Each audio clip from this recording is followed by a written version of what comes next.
네, 안녕하세요. 예, 저는 그렉터의 김현수 부사장이라고 합니다. 제가 오늘 반갑습니다. 사실은 어저께 계속 지난주에 도쿄 출장 갔다가 어제 저녁 때 와서 오늘 아침에 왔는데 발표 자료가 출장 중에 보내드려가지고 너무 로우 파일을 보내드렸어요.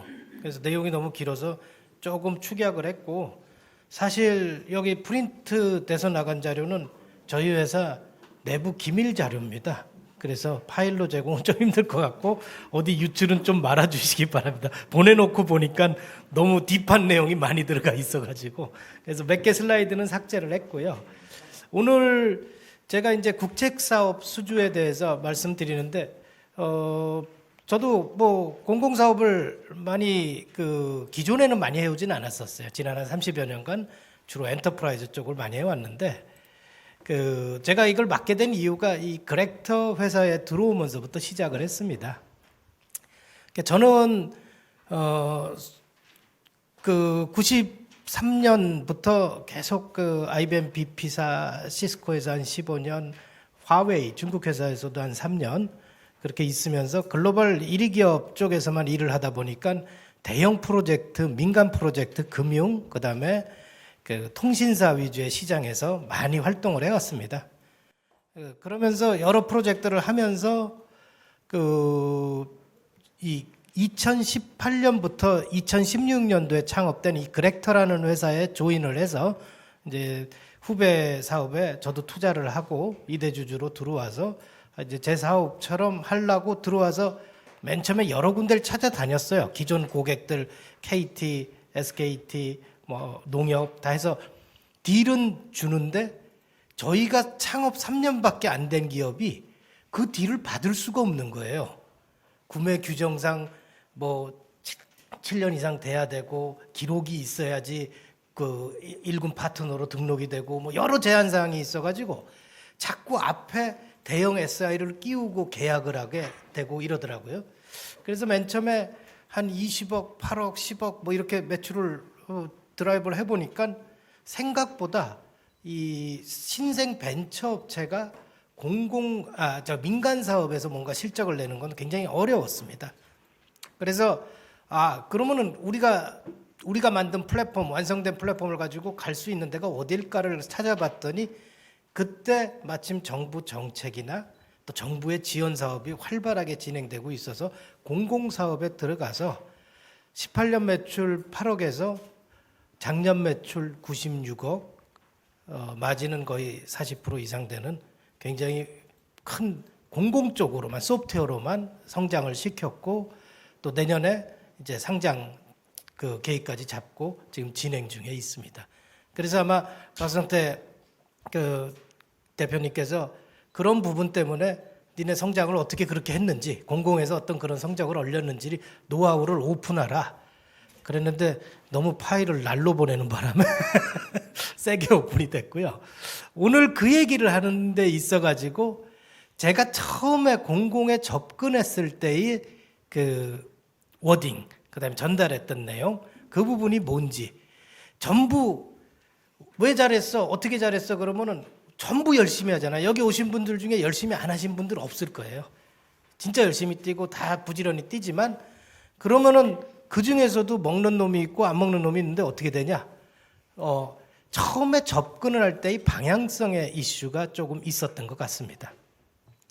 제가 그 부분에 대해서 왜 클라우드 기반의 디지털 플랫폼으로 접근을 했는지, 그 다음에 왜 데이터 허브, 데이터의 연동 이런 부분에 주안을 해서 플랫폼을 가지고 공무원들한테 접근하고 공공기관에 접근했는지, 또 그 실제한 사례로 저희가 연간 한 7, 80억 올리고 있는 행안부 노후시설물 안전관리 부분을 어떻게 진행하고 있는지 그 부분에 대해서 하고, 향후에 ESG 사업이나 자산관리 사업 쪽으로 진출을 어떻게 할 건지 그런 부분까지 하고, 제가 그제 월화 27, 28일 날 시티테크 도쿄라는 행사를 MWC를 포기하고 갔어요. 근데 갔을 때 일본이 어떻게 바뀌고 있는지, 우리를 어떻게 벤치마크 했는지를 많이 느꼈습니다. 그 부분에 대해서 한 장 정도 슬라이드를 어저께 바로 추가를 했습니다.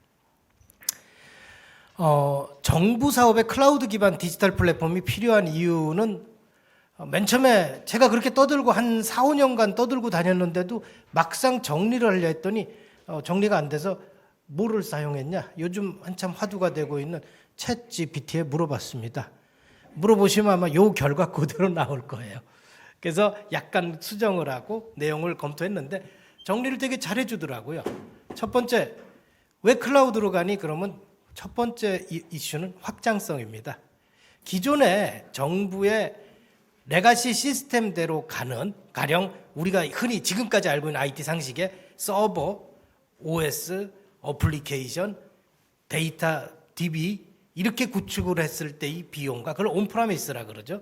그거를 클라우드에 그냥 올렸을 때 이 비용, 또 어떻게 확장을 하느냐, 그 차이가 클라우드를 쓰는 가장 큰 차이는 첫 번째는 확장성이라고 봤습니다. 두 번째는 접근성입니다.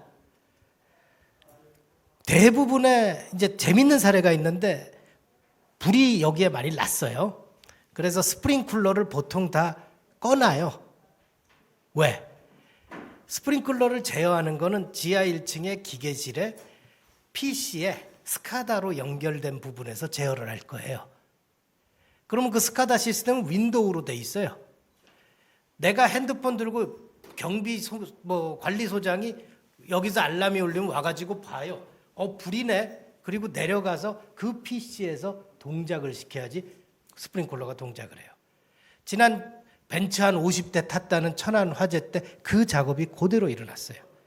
실제로 관리소장이 지하주차장에서 일어난 일을 불을 보고 확인하고 올라갔더니 시스템 클릭하고 자기는 정상적으로 다 움직였는데 소방차가 벌써 왔어요. 그리고 불은 다 번졌고. 그럼 이걸 왜 꺼놓냐?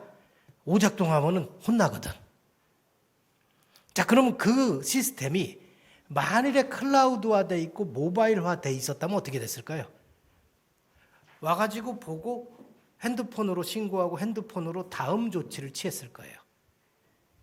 접근성이라는 건 굉장히 중요합니다. 저희가 노후위험 시설물을 다리에도 붙이고 시내 전체에 있는 건물에 막 붙여요. 알람이 떠요.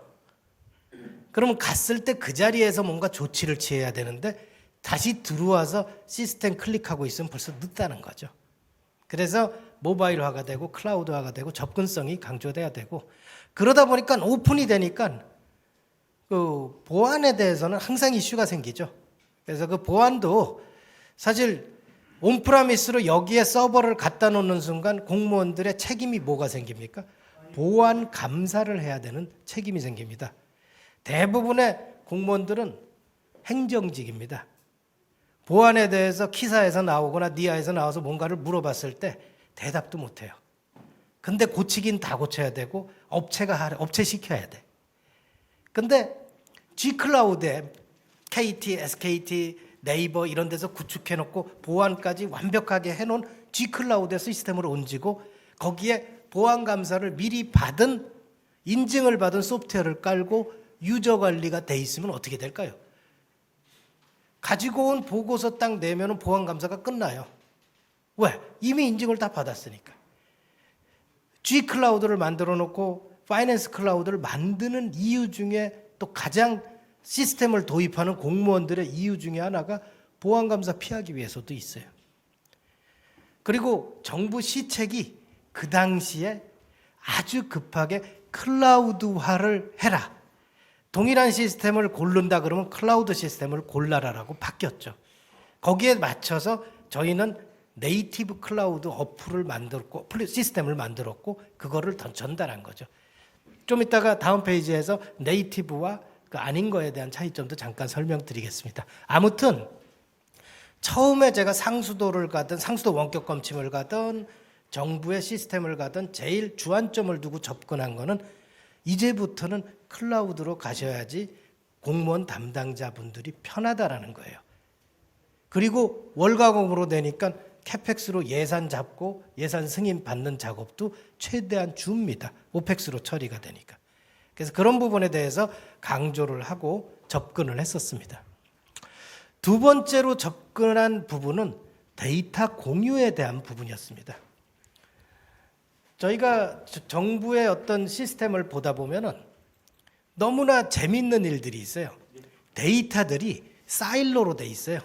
행안부 데이터는 행안부에만 쓰고, 기상청 데이터는 거기에서만 쓰고, 뭐 국토부 데이터는 국토부. 근데 시스템은 안전관리 치면 국토부도 나오고 과기부도 나오고 행안부도 나오고 다 나오거든요. 그다음에 또 하나 센서의 데이터의 문제예요. 저 바깥에 가로수에다가 물을 주는 센서에 AI로 자동으로 주도록 만들었다고 가정을 합시다. 비가 오거나 비가 10mm 이상 왔다. 물 줄 필요 없죠. 온도가 오늘처럼 영하 1도 이하로 떨어졌다. 물 주면 안 돼요. 그러면은 센서에다가 야, 네가 외부 기온을 체크를 해서 뭐 물을 주지 마. 이게 아니라 기상청 데이터에 따라서 물을 주지 마. 이 명령을 줄 수 있으면 내가 센서 구축을 안 해도 되고 내가 기상 데이터 측정을 안 해도 돼요. 이미 구축된 인증 데이터를 가져올 수 있는 거죠. 그러한 데이터를 가지고 오고 쓰는 게 원활히 돼 있어야지 정부 시스템이 제대로 도는 겁니다. 저희가 세이프티 플랫폼을 노후시설물 안전관리 뭐 이런 거를 설치를 하면서 이 건물의 기울기, 진동, 그다음에 위치 뭐 이런 것들은 다 재요. 원 센서에서. 근데 거기다가 지진 왔을 때 데미지 측정해 주세요. 태풍 왔을 때 강수량 대비 측정해 주세요. 여러 요구가 붙어요. 그럼 그 데이터는 어디서 가져오냐? 외부에서 가져와야죠. 그다음에 국가대진단 연계에 이 데이터를 통합해 주세요. 외부 데이터 저쪽 기관하고에 통합해 주세요. 요구사항이 나오는 거는 다 데이터 연계인데 그거 할 때마다 시스템끼리 가보면 업체가 다르고 시스템이 달라요. 그래서 저희가 만든 플랫폼이 그 데이터를 서로 주고받는데 그 주고받는 거를 네이티브 클라우드 형태로 만든 겁니다. 그게 무슨 말인가 하면 기존의 시스템은 우리가 흔히 하는 웹서버를 가정해 보죠. 하드웨어가 있고 OS가 있고 웹 어플리케이션이 있고 서비스가 있어요. 이렇게 있고 내 서버에서 그거를 관제해요.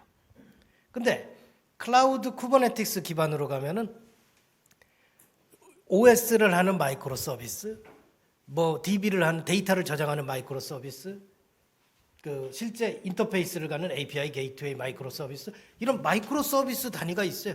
그거를 내가 클라우드에서 이렇게 불러다가 쓰는 게 네이티브 클라우드 어플리케이션이에요. 그러다 보니까 결정적으로 데이터에 대한 공유가 기본이 되겠죠. 왜? 데이터는 이미 클라우드에 다 있으니까. 그래서 이 데이터 허브, 데이터 공유, 데이터 수집 이런 부분들이 굉장히 중요하게 생각이 되고 저희가 이런 거를 해결해 드릴 수 있다고 얘기하면은 실제 서비스를 도입하는 담당자들은 굉장히 좋아하죠. 야, 이게 따로 돈 안 들이고도 기상청 정보를 불러와? 지진 정보를 불러와? 불러올 수 있다. 야, 내가 따로 보고서 안 쓰고도 국가 대진단 시스템에 업로드가 돼? 할 수 있다. 그 부분이 중요하죠. 그래서 그런 부분에 대해서 같은 데이터 수집, 제가 전산을 시작하고 여태까지 한 일은 데이터를 어떻게 수집할지, 데이터를 어떻게 저장할지, 데이터를 어떻게 분석할지, 그거를 서비스에 어떻게 활용할지에 대해서밖에 안 했어요. ICT, AI, IoT를 하는데도 지금도 똑같아요. 어떻게 수집하고 어떻게 하느냐. 근데 그거를 어떻게 업무에 잘 적용하느냐. 그리고 그걸 어떻게 클라우드화해서 네이티브 클라우드 어플리케이션을 개발을 하느냐. 이 문제에 집중을 하고 접근을 했던 부분이 시기적으로 잘 맞아떨어진 것 같아요. 그래서 그 대표적인 사례가 시설물 안전관리 시스템이었습니다. 기존에 전국에 우리나라도 굉장히 발전을 빨리 하다 보니까 노후 건물이 생각보다 굉장히 많습니다. 전 세계적으로도 많아요. 일본도 대부분 다 노후 건물이더라고요. 새로 생긴 것도 많지만 이런 부분에 있어가지고는 또 붕괴 사고나 이런 게 심심찮게 일어나요. 그러면 그거를 사고를 막는다? 그 거짓말이에요.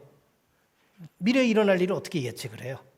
그냥 정확도를 계산할 뿐이고 사고가 난 뒤에 스탠다드 오브 프로시저라고 그 다음 재난 대응 매뉴얼이 어떻게 움직이느냐를 잘 만드는 시스템이 있어야지 정상이죠. 그래서 재난 협력 시스템과 통합 관제가 필요하고 사전 대응으로는 공무원이 할 수 있는 일은 건물에 대한 긴급 안전 진단이 업무가 끝입니다. 그래서 그런 부분에까지도 신경을 써서 실제 구로구에서 2016년에 그 시범 사업을 하고 19년에 시범 사업을 하고 실제 행안부에 노후위험 시설물 시스템을 처음으로 6개 지자체에 구축을 했었어요.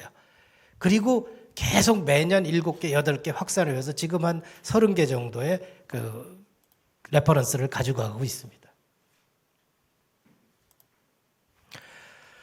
구로구, 은평구, 동대문구, 용산구, 고양시, 군산시, 인천시, 포항시, 인제군, 의정부, 청주, 구미, 성남 해가지고 동일한 시스템으로 방금 말했던 멀티 센서의 데이터 수집을 하고 데이터 분석을 하고 기관 간 데이터 연계를 해가지고 서비스를 만들었더니 그 다음 나온 말이 뭘까요?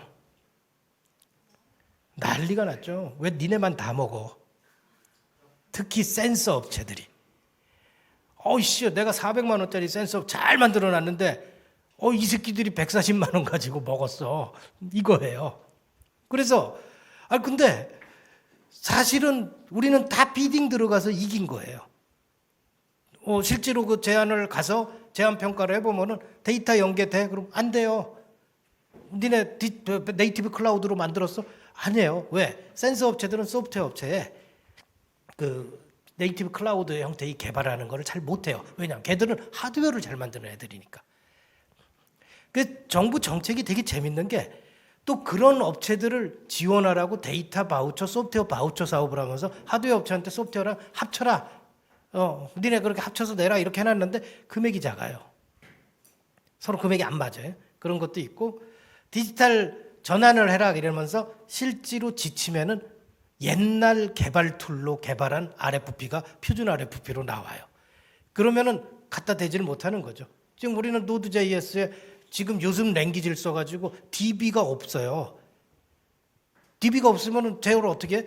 NoSQL과 빅데이터를 그냥 쌓아서 더 효율적으로 API로 뽑아내거든요. 근데 아직도 스펙에 보면은 SQL 서버 어떻게 돼 있고 뭐 이런 식으로 나와요. 왜? 감리하는 사람이 그 기준에 맞춰야 되니까. 예전 전자정부 프레임워크에 맞춰야 되니까 그런 식으로 나오는데 처음에 우리의 배리어 중에 하나는 그거를 설득해서 그 RFP를 바꾸는 게 힘든 작업입니다. 그래서 저희가 이제 좀 자부하는 부분은 이 부분이에요. 첫 번째, 지금 방금 말했듯이 그 RFP 작업을 하는 데 있어가지고 행안부 세이프티 플랫폼에 대해서는 가이드라인이 확고해졌어요. 진짜 미래 기술을 쓸 수 있는 개발된 소프트웨어를 쓸 수 있도록 가이드라인을 정했고 계측 데이터를 표준화했어요. 기존에는 이 벤더에서 만든 센서는 이 데이터가 나오고 다 통일이 안 돼요. 근데 저희가 이렇게 한 30군데 정도를 수주를 한 뒤에 데이터를 딱 만드니까 데이터 거버넌스가 생겨버렸죠. 그래서 이제 지금부터는 시설물의 안전점검을 하려면 이런 데이터가 나와야 돼 라는 어떤 데이터 거버넌스가 구성이 된 거고 그 다음에 실제 이제 데이터는 두 종류가 있습니다. 제가 지금 이렇게 말로 하는 데이터가 기록이 된다 해가지고 DB에 바로 인풋이 될까요? 안 돼요. 지금 말로 하는 거는 비정형 데이터죠. 비디오 스트리머로 찍는 것도 비정형 데이터예요. 근데 센서에서 지금 이 시각에 온도 몇 도하고 올라오는 거는 바로 데이터에 쌓을 수 있는 정형 데이터죠. 비정형 데이터를 정형 데이터로 만드는 작업이 데이터 리파이닝이나 정렬 뭐 이런 식으로 말합니다. 지금은 저희가 기존에 공무원들이 수작업했던 데이터도 많이 정렬화를 했어요. 그 부분이 또 하나의 성공 요소 중에 하나고요. 그 다음에 이제 행안부에서는 관신주의 경계 심각으로 이벤트를 만들어라. 그게 무슨 말이냐? 막 중구난방이야. 태풍이 올 때도 우리가 태풍이 몇 등급이야, 뭐냐, 이 기준이 없으면은 세, 안 세, 이걸로 판단하잖아요. 이 건물이 얼마나 위험해? 많이 위험해. 말이 안 되죠. 그럼 이제 그레이드가 나뉘어져야 되는 거죠. 그 그레이드를 정하는 거는 우리가 정하냐? 아니에요. 전문가들이 정해야 되죠. 데이터 분석은 그 분야의 데이터 분석 전문가가 하고 저희도 건기원하고 같이 작업을 했습니다. 그 다음에 그런 게 다 생기게 되면은 지자체가 재난 상황에 대응하는 매뉴얼이 생기게 되죠. 그러면서 근데 거기에는 지역적인 특성이 반영돼야 돼요. 지역적으로 집안 침하가 많은 데서는 위치 데이터가 측이가 조금 베리어블이 더 커져야 되고 뭐 이런 기준들이 이제 시행을 하면서 많이 확보가 됐습니다. 저희는 센서부터 서비스까지 힘들지만 한 4년 동안 다 구축을 하고 만들어 버렸어요. 간단히 말해서 센서 봤더니 센서 업체마다 가격도 틀리고 기준도 다 틀려서 도저히 쓸 수가 없어서 ODM 위탁을 만들어 버렸어요. 그리고 빅데이터 AI하는 소프트웨어는 우리가 개발했으니까 서버는 우리가 했고 표시하는 부분도 요구사항이 되게 많아서 3D 맵 디지털 트윈 베이스로 만들어 버렸어요. 원래 만들고 한 20억 팔아야 되는데 그냥 1억 5천에 냈어요. 여러 군데 더 팔자 생각하고 그 다음에 관리 유지 보수를 하는 사람들을 위해서 앱을 코드화 해가지고 다 만들어서 관리 유지 보수를 할 수 있도록 만들어 버렸습니다. 이렇게 해서 턴키로 설치부터 서비스까지 같이 진행을 하다 보니까 맨 처음에는 너무너무 힘들었어요. 인원 제가 처음 조인했을 때 개발자 8명이 끝이었어요. 근데 이 사업을 진행하면서 지금은 수행 인원까지 다 합해서 한 50여 명이 됐습니다. 근데도 불구하고 한 6개 진행하면은 못해요. 더 이상 확장을 힘들 정도로. 그렇다고 무한히 사람도 뽑을 수 없고 그래서 중소기업을 위한 정책 중에 그냥 단순히 돈만 주는 게 아니라 이런 부분을 풀로 만들어주는 정책이 좀 필요하지 않을까. 또 대기업들이 도리어 중소기업의 하청을 받아서 움직일 필요도 있어요. 솔직히 제가 이제 KT 친하니까 가가지고 농담적으로 그러는데 야 니네 놀고 있는 사람이 12,000명인데 우리 거는 하지. 근데 계약이 안 돼. 왜? 우리 밑으로 계약을 못 하거든. 하고 싶어. 왜? 솔직히 SKT, KT, 삼성 가보면은 9대 10에 옛날엔 7대 3이었어요. 일하는 사람 3, 노는 사람 7. 요즘은 9대 1이에요. 일하는 사람 1이 나머지 90을 끌고 가요. 그래서 그런 부분에 대해서는 한번 좀 유연성 있게 뭔가 하는 제도도 필요할 것 같다. 저희가 지금 아직 말씀 안 드린 부분 중에 대표적인 게 왜 그럼 니네가 이걸 많이 먹었어야 했을 때 첫 번째는 정부의 대기업 참여 제한이었습니다. 만일에 참여 제한이 없었으면 10억, 20억짜리에 SK, CNC, LG, CNS, 쌍용 이런 데들이 들어와서 다 아도 쳤을 거예요.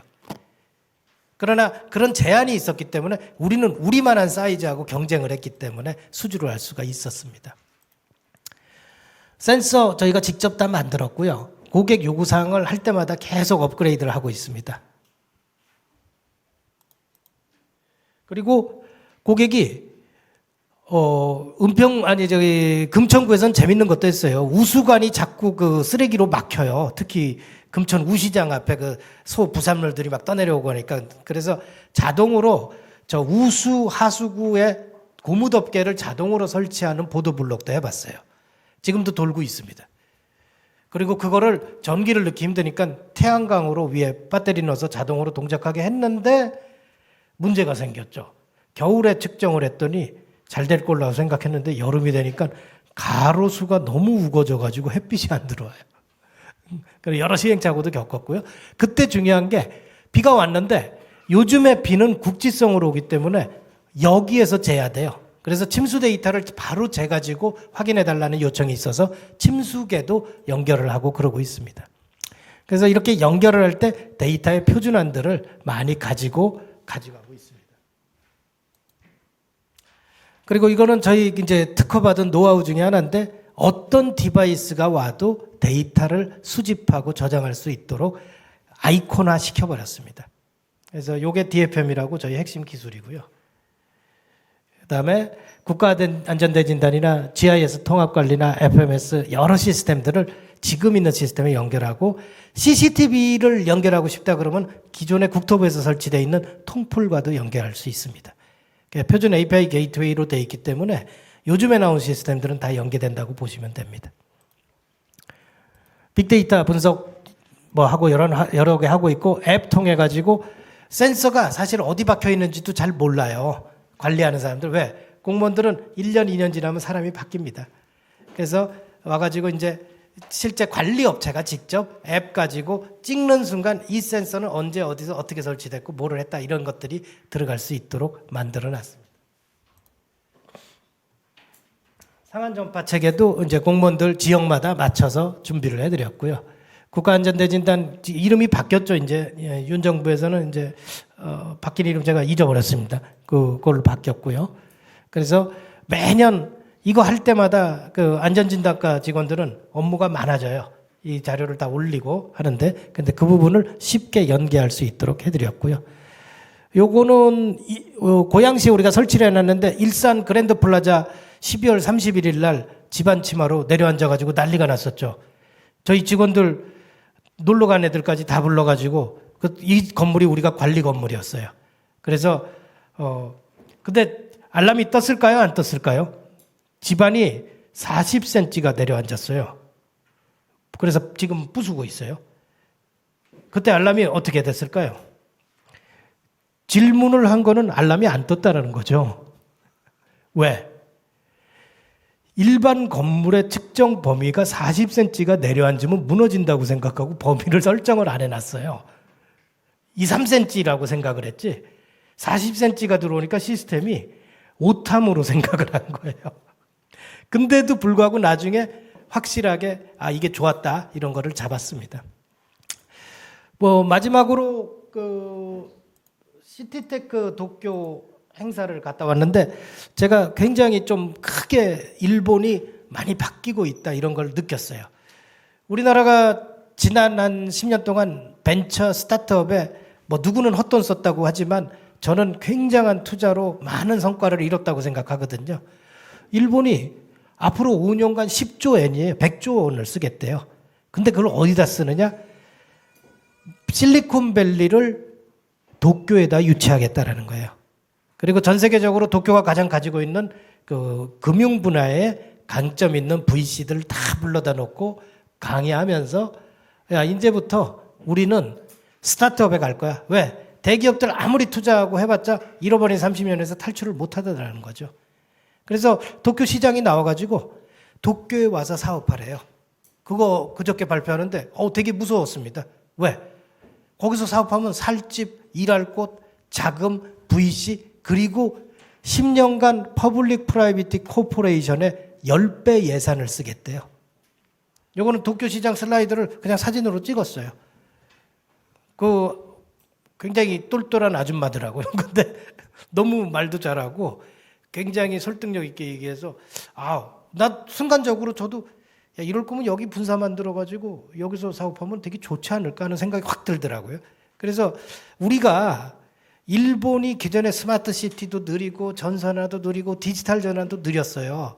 근데 스타트업들이 이렇게 생기기 시작하면 제가 볼 때는 많은 변화가 있을 거라고 생각이 들더라고요. 그래서 그런 부분에 있어가지고는 야, 우리도 좀 더 스타트업을 위한 투자나 벤처를 위한 투자 이런 것들이 더 진행돼야 되겠다. 이런 거를 많이 느끼고 어저께 3.1절 날 귀국을 했습니다. 여기까지 제가 준비한 세션 마치도록 하겠습니다. 고맙습니다.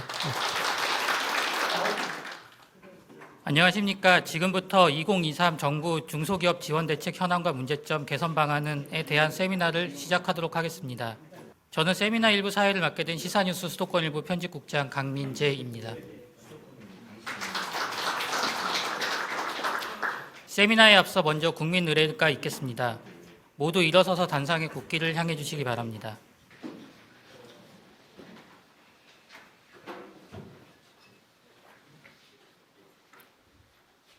국기에 대한 경례.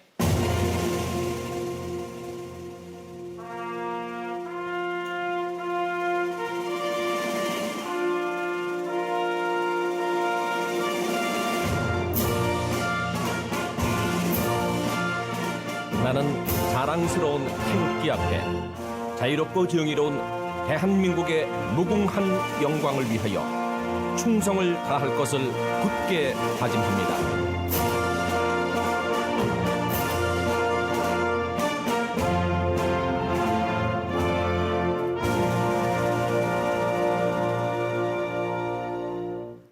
바로 다음은 순국 선열에 대한 묵념이 있겠습니다. 묵념.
바로 애국가는 생략토록 하겠습니다. 모두 자리에 앉아 주십시오.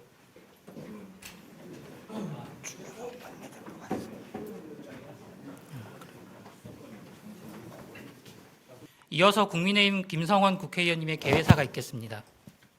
제가 초선 때는 정무위에서 있었고, 그리고 재선 때 전반기에는 환경노동위원회에 있었고, 지금은 산업위에 있습니다. 그렇게 있다 보니까 이 중소기업의 중요성, 이것에 대해서 다시 한번 느끼고 또 생각하게 되는 그런 위원회 활동을 하고 있습니다. 우리 헌법 123조 3항에 보면은 중소기업을 보호하고 육성해야 하는 그런 국가의 의무를 명시를 하고 있습니다. 헌법에 중소기업에 대한 보호, 육성을 위한 이 조항이 담긴 것은 그만큼 중소기업의 역할이 중요하다는 것을 의미하고 있다고 이렇게 생각을 하고 있습니다. 아시다시피 중소기업 자체가 저는 우리 대한민국의 그 경제라고 생각을 하고 있습니다. 중소기업이 잘 돼야 대한민국 경제가 잘 되는 거고, 중소기업이 힘들면은 대한민국 경제가 그만큼 힘든 상황입니다. 지금의 현실은 중소기업에 아주 녹록지 않은 그런 상황인 것도 저희가 잘 알고 있습니다. 이때 정부의 역할이 무엇이고 또 앞으로 어떻게 해야지 되는 건지 이런 점에 좀 착안해서 저희가 좀 오늘 토론회를 좀 준비하게 됐습니다. 오늘 주제 발표 우리 중기부의 박종찬 국장님께서 이렇게 참석해 주셔가지고 윤석열 정부에서 이 디지털 경제 시대 또 미래를 만드는 글로벌 창업 대국이라는 그런 주제를 가지고 많은 분들께 지금 현재 윤석열 정부의 중소기업 정책에 대해서 자세하게 좀 설명을 드릴 겁니다. 이 주제 발표를 들으시고 실제 현장에서의 느끼는 그런 애로점, 또 실제 중소기업이 도움이 되고 또 함께 나갈 수 있는 그런 방안에 대해서 여러 토론자들께서 말씀을 주신다고 하면은 정부 정책에 그것이 반영되게끔 해서 여기 계신 모든 중소기업인들이 다 함께 잘 살 수 있어갖고 우리 창업 대국을 만드는데 일조를 하겠다는 그런 말씀을 드리도록 하겠습니다. 오늘 토론회가 우리 중소기업의 어떤 혁신과 또 성장의 그런 계기가 되기를 바라겠습니다. 감사합니다.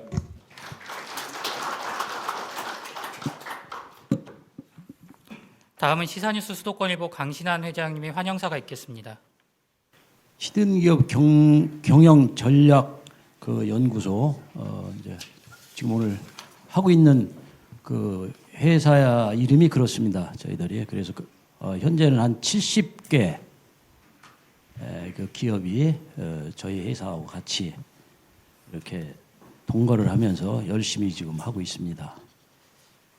모든 것은 이제 여러 가지 뭐 조건이 많이 있겠습니다만은 제가 간단하게 말씀을 드리면 기술과 돈과 그 다음에 판매 또 어떻게 창업을 할 거냐 그런 부분에 대해서 오늘 아마 세미나에서 세미나다운 그런 행사가 될 걸로 저는 믿습니다. 아무쪼록 시작했으면 성공해야 되고 성공하면 돈을 벌어야 되고 돈을 벌으면 국가에 이바지할 수 있는 그런 좋은 세미나가 될 수 있도록 오늘 저는 이 자리에 오면서 그런 분들을 또 그런 사업을 그렇게 마음적으로 기원하고 왔습니다. 여러분들 반갑습니다. 꼭 성공하십시오. 감사합니다. 다음은 주호영 국민의힘 원내대표님의 축사가 있겠습니다. 우리 오늘 이 주최하시는 김성원 의원님은 3년 전에 저하고 원내대표 수석 부대표로서 각별한 관계로 호흡을 맞추었던 그런 관계입니다. 오늘 보니까 이 중소기업에 관한 세미나를 개최하는데 제가 축사를 미리 보냈습니다마는 그 중에 핵심적인 내용만 제가 읽는 걸로 대신하도록 그렇게 하겠습니다. 지난 2020년 기준 중소 벤처기업부가 집계한 우리나라 중소기업의 숫자는 720만 개로 전체 기업의 99.9%이며 1,750만 명의 근로자가 종사하고 있다고 합니다. 국내 산업 구조에서 중소기업의 비중이 커지고 있는 만큼 국가 차원의 지원도 많이 늘어났습니다. 중소벤처기업부가 제공하고 있는 중소기업 지원사업 현황 데이터를 분석해 보면 정부와 지자체는 2018년부터 매년 평균 1,500개 이상의 사업을 지원해 왔습니다. 하지만 중소기업은 지원 사업을 제대로 활용하지 못하고 있습니다. 실제 중소기업연구원의 조사 결과 중소기업 종사자의 절반 이상이 지원 사업 존재 자체를 모른다고 응답했으며 회사 규모가 작을수록 지원 정책의 인지도는 더 낮은 것으로 드러났습니다. 일각에서는 정부 부처별 지원 업무의 중복으로 기업 특성에 맞는 하나의 사업을 찾기가 어려웠다고 지적하면서 효율적인 사업 관리 체계가 필요하다고 강조했습니다. 그런 의미에서 오늘 이 토론회는 매우 시의적절합니다. 올해 정부가 지역 중소기업을 국가 경제 성장 주역으로 육성하겠다고 발표한 만큼 중소기업 지원 정책을 종합적으로 검토하고 중복되는 지원과 예산 투입을 줄일 수 있는 실질적인 대책이 마련돼야 합니다. 오늘 준비해 주신 김성원 의원님 또 같이 해주신 수도권일보 강신한 회장님 노고에 감사드리면서 뜻깊고 실질적인 해결 방법이 나오는 유익한 토론회가 되기를 기대합니다. 축하합니다. 다음으로 최영희 국회의원님의 축사가 있겠습니다. 네, 안녕하십니까. 저는 방금 소개받은 국민의힘 국회의원 최영희입니다. 먼저 중소기업 지원 대책에 대한 논의하고 더 나은 환경을 도모하기 위해 토론회가 열리게 된 것을 매우 뜻깊게 생각한다는 말씀을 드립니다. 아울러 오늘 행사 준비를 위해 써주신 우리 김성원 의원님 그리고 강신한 회장님을 비롯한 시사뉴스 수도권 일보 관계자 여러분들께 노고에 깊은 감사를 드립니다. 어느덧 추위가 한결 가시고 봄이 오고 있는 것 같습니다. 하지만 우리 중소기업들은 코로나19를 겪어내면서 대출이 늘어난 가운데 급격한 금리 인상까지 겹쳐 아직도 추운 경제 한파에 시달리고 있는 듯 보입니다. 모두 아시다시피 중소기업은 대한민국 경제의 근간이나 다름없습니다. 중소기업이 살아나기 위해서는 규제 개선, 해외 진출 지원 등 많은 대책이 존재할 것이지만 가장 중요한 것은 일시적인 관심이 아닌 지속적인 방안 마련과 지원이 아닐까 생각을 합니다. 올해 중소기업계는 어떠한 어려움도 굳은 의지로 이겨낼 수 있다는 뜻을 가진 금속 위계를 올해의 사자성어로 정했다고 합니다. 오늘 이 토론에서 중소기업의 어려움을 타파하고 현재의 어려움을 이겨낼 실질적인 대책이 나올 수 있기를 기대하겠습니다. 참석해 주신 각 분야의 전문자께 정말 감사의 말씀을 드리고 최선의 대책이 도출될 수 있도록 다양한 고견과 식견을 나누어 주셨으면 감사하겠습니다. 다시 한번 오늘 토론회 개최를 축하드리면서 저도 김성원 의원님과 함께 국회 차원에서 중소기업 발전을 위한 최선의 노력을 다하도록 하겠습니다. 참석해 주신 모든 분들 앞날의 축복과 행운이 가득하시기를 기원하겠습니다. 감사합니다. 모두 바쁘신 관계로 정진석 국민의힘 비대위원장님, 이영 중기벤처부 장관님의 축사는 자료집으로 대체하도록 하고 이상으로 일부 행사를 마치겠습니다. 이 세미나 사회를 보게 된 시선뉴스 대표이자 히든기업연구소 2월 1일 날 발족을 했는데 그 소장을 맡고 있는 박성태라고 합니다. 시선뉴스와 수도권 일보는 지난 2년 6개월 동안에 아시다시피 한 130여 개 중소기업을 취재 보도를 했고 그 과정에서 이들 중소기업, 벤처기업, 스타트업들을 대상으로 이들 기업들의 대외 경쟁력과 미래 경쟁력을 향상시키자. 그래서 지난 2월 1일자로 시사뉴스 수도권 일보 부설 기관으로 히든기업 경영전략연구소를 발족을 했습니다. 제가 알기로 언론사 부설 중소기업 부설 연구소는 국내 최초이자 세계 최초일 수도 있습니다. 언론사가 직접 설립한. 그래서 본 연구소는 어떤 수익 목적이 중요한 게 아니고 중소기업들이 마음 놓고 이 연구소에서 뛰어다니면서 내 기술, 그거를 향상시키고자 하는 플랫폼을 만들고자 해서 이걸 만들었고요. 여러 번 강조를 드렸지만 아까 특강 때 나왔던 굉장히 중요한 얘기.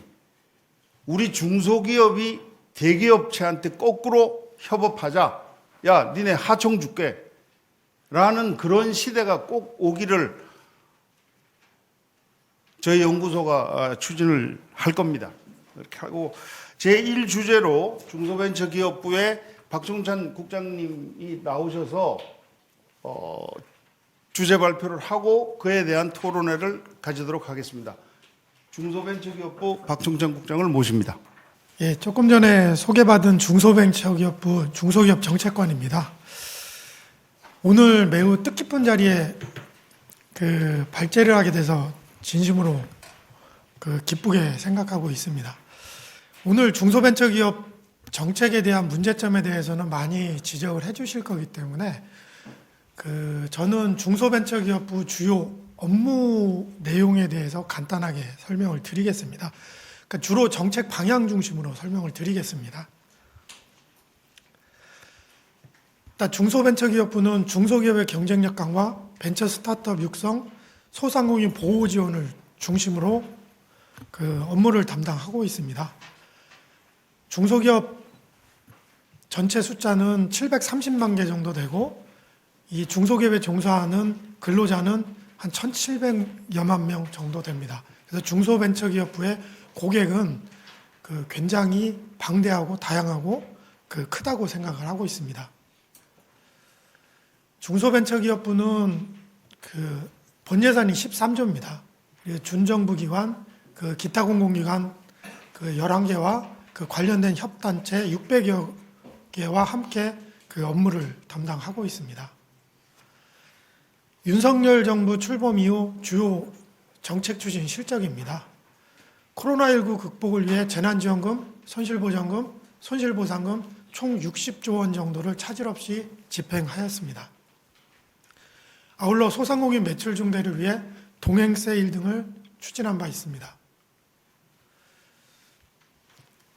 납품대금 연동제 법제화를 지난년도 마무리했습니다. 이 납품대금 연동제는 14년 중소기업계의 수건 상황이었습니다.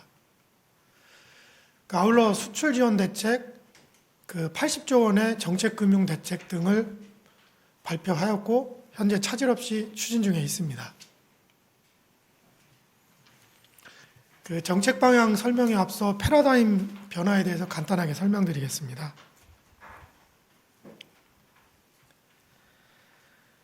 일단 잘 아시다시피 대한민국은 세계에서 유례없는 경제 성장을 달성한 나라입니다. 10대 경제대국으로 성장한 이면에는 대기업이 상당히 주도적인 역할을 한 게 주지의 사실입니다. 하지만 이런 패러다임이 최근에는 좀 바뀌고 있습니다. CES 혁신상 수상 제품을 보더라도 2010년에는 벤처 스타트업이 없었습니다.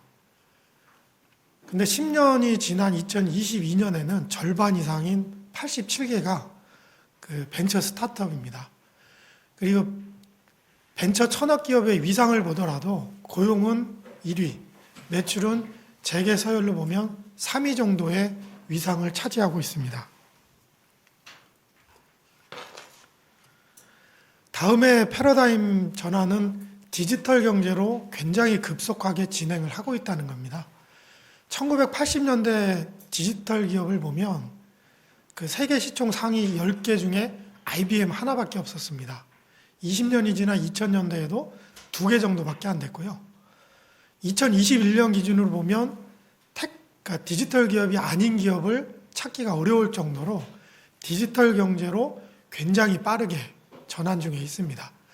아이러니컬하게도 코로나19 극복 과정에 이러한 디지털 경제로의 전환은 훨씬 더 강력하고 빠르게 진행되고 있다는 게 전문가 분들의 판단입니다.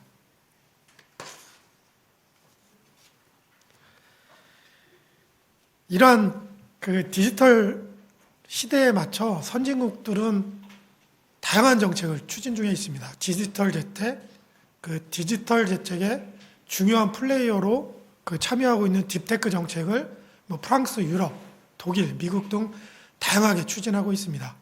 이런 결과 선진국들은 유니콘 기업, 세계 100대 유니콘 기업이 크게 증가하고 있습니다. 한국도 맨 마지막에 보시면 유니콘 기업이 좀 많이 늘어나고는 있습니다. 근데 선진국과 비교를 하면 저희는 아직 갈 길이 상당히 멀고, 특히 기업가치 100대 유니콘 기업은 국내에 없는 상황입니다. 이렇기 때문에 우리는 그 추격자로서 격차를 줄이기 위해서 더욱더 노력을 해야 되는 그러한 현실입니다. 윤석열 정부 2023년도 주요 정책 추진 방향입니다. 조금 전에 말씀드렸듯이 그 중소벤처 스타트업이 일단 핵심 경제 주체로 등장했고, 디지털 격차를 상당히 줄여야 되는 상황입니다. 이러한 그 이러한 그 당면 현황과 위기 돌파를 위해서 그 윤석열 정부는 글로벌 창업 대국이 이 두 개의 과제를 해결할 수 있는 한 축으로 보고 있습니다. 그 최근에 그 대통령님께서도 그 수출 전략 회의 등을 통해서 말씀하신 바 있지만, 그 위기 극복과 그 미래 신성장 동력 창출을 위해서 수출 강국이 한 축이고, 또 한 축이 글로벌 창업 대국이라고 말씀하신 바 있습니다. 다만 그 글로벌 창업 대국이 소위 말하는 스타트업만 말씀드리는 그러한 방향이 아닙니다. 일단 스타트업 벤처가 디지털 경제를 선도하는 나라, 그 기술력 있는 중소기업이 글로벌 시장으로 뻗어나가는 나라, 그리고 승자 독식을 넘어 함께 도약하는 소상공인이 있는 나라, 이러한 나라를 뜻하기 때문에 이러한 목표 달성을 위해서 그 중소벤처기업부는 최선의 노력을 다하겠습니다. 이러한 목표 달성을 위한 세부 과제를 설명드리도록 하겠습니다. 일단 말씀드렸듯이 글로벌 창업대국 실현을 위해서 가장 중요한 주체는 스타트업과 벤처입니다. 먼저 그동안 창업벤처기업이 순수하게 해외 진출하는 그러한 일에만 집중했다면, 앞으로는 국내 창업 생태계 전반이 글로벌 전진 기조로 활용되고 글로벌 시장으로 진출하는 그러한 방향으로 정책 패러다임을 바꿀 예정입니다. 이를 위해 현재 6.7조 원 규모인 글로벌 펀드를 8조 원 규모로 확대하고, 구글, 오라클 등 글로벌 기업과 협력 프로그램도 강화할 계획입니다. 또한 국내에 체류하는 유학생, 외국인 창업을 집중 육성하여 대한민국을 글로벌 창업허브로 도약시킬 예정입니다. 아울러 시스템 반도체, 빅데이터, AI 등 4차 산업혁명 핵심 기술 분야 신생 스타트업을 집중 육성하기 위해 그 R&D 해외 진출 등 2조 원을 집중 투자할 계획입니다. 그 아울러 첨단 분야에 대해서는 기술 보증 한도도 100억 이상으로 확대할 계획입니다. 아울러 창업벤처만 스스로 혼자 잘 나가서는 안 되기 때문에 그 약자, 사회와 함께하는 공생관계를 형성할 수 있도록 벤처 스타트업이 주도한 사회공헌 프로젝트도 전개할 계획입니다. 다음은 우리 경제의 허리이자 수출 일자리 성장의 버팀목인 중소기업을 위한 핵심 미션입니다. 중소기업의 수출 기여도는 직간접적으로 약 40% 정도입니다. 직접 수출이 18% 정도이고, 수출 대기업을 통한 납품을 통한 간접 수출이 21% 정도 차지하고 있는 경제에 상당히 중요한 역할을 담당하고 있습니다. 우선 이러한 무명의 수출 용사를 직접 수출로 전환하기 위한 강력한 정책을 추진할 계획입니다. 또한 특정 몇 개 국가에 집중된 수출 시장을 중동, 남미 등 한류 열풍이 확산된 신흥국으로 확산할 계획입니다. 이를 통해 수출 시장 다변화를 유도할 계획입니다. 아울러 온라인 수출 확대와 함께 소프트웨어, 컨텐츠 같은 디지털 상품에 대한 수출도 지원을 강화할 계획입니다. 중소기업의 현장을 보면 만성적인 인력난과 생산성 격차가 상당히 큰 두 가지 애로사항으로 지적되고 있습니다. 이러한 애로사항을 타파하기 위해 스마트 공장을 대기업과 함께 보급, 고도화함으로써 문제를 동시에 해결하고자 합니다. 또한 실제 상품화로 이어지지 않는 저성장 R&D를 줄여 도전적, 혁신적 R&D를 확대하겠습니다.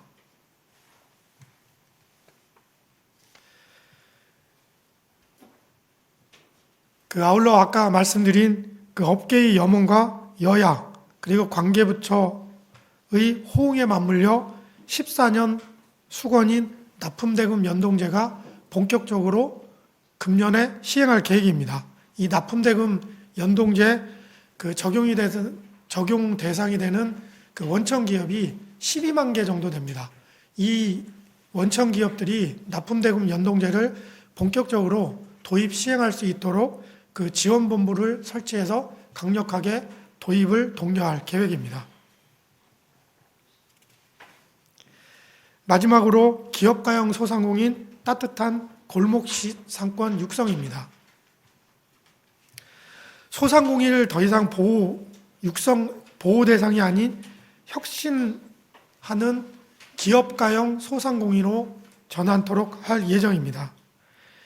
아울러 1, 3, 놀이가 함께하는 지역별 소상공인 혁신 허브도 조성토록 할 계획입니다.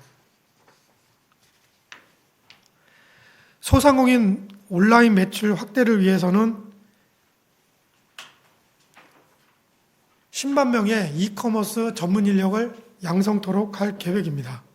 아울러 7천여 개의 스마트 상점 공방도 육성할 계획입니다. 아울러 소상공인들의 매출 증대를 위해 봄, 가을, 겨울 동행축제도 릴레이로 개최할 계획입니다. 또한 스타벅스와 경동시장 스토어 입점, KT의 시장 화재 감시 시스템 도입 등을 통해 상생도 활성화할 계획입니다. 마지막으로는 위기 극복과 규제 여파도 강력하게 추진할 계획입니다. 일단 중소벤처기업부는 위기 중에 건강한 기업이 쓰러지지 않도록 저금리의 신규 자금을 25조 원 공급할 계획입니다. 아울러 한시적으로 보증료도 인하할 계획입니다. 아울러 금융이랑 50조 원의 혁신금융도 공급할 계획으로 있어 차질 없이 집행토록 하겠습니다. 또한 위축되고 있는 벤처 투자 시장 활력 제고를 위해 2조 2천억 원의 세컨더리 펀드도 조성할 계획입니다. 특히 규제 여파가 상당히 중요한 이슈로 대두되고 있습니다. 아까 모두에도 말씀드렸듯이 100대 유니콘 기업이 국내에는 없습니다. 근데 더 중요한 것은 100대 유니콘 기업 중에 국내에서는 절반 이상이 불법입니다. 이러한 규제가 상당히 복잡 다양하게 얽혀 있기 때문에 이게 사실상 중소벤처기업 혼자 이런 규제를 뽀개기 상당히 어렵기 때문에 관계부처 합동으로 규제 뽀개기 작업을 강력하게 추진할 계획이고, 이 규제를 뽀개는 데는 상당히 시간이 걸리기 때문에 일단은 글로벌 혁신 특구를 도입할 계획입니다. 이 글로벌 혁신 특구는 글로벌 수준의 규제 완화를 지향하고 여기에서 창업이 됐든 업무를 하게 될 경우에는 실증한 다음에 바로 글로벌 시장에 진출할 수 있는 규제가 상당히 회피되는 특구를 지향하고 있습니다. 올해 내에 최소 1개 이상 글로벌 혁신 특구가 지정되는 그러한 방향으로 차질 없이 준비되고 있습니다. 이상 중소벤처기업부 핵심 미션에 대해서 간략하게 설명드렸고, 하나로 강력한 정책 원팀 구축으로 보고드린 핵심 미션을 끝까지 완수할 수 있도록 최선의 노력을 다하겠습니다. 감사합니다.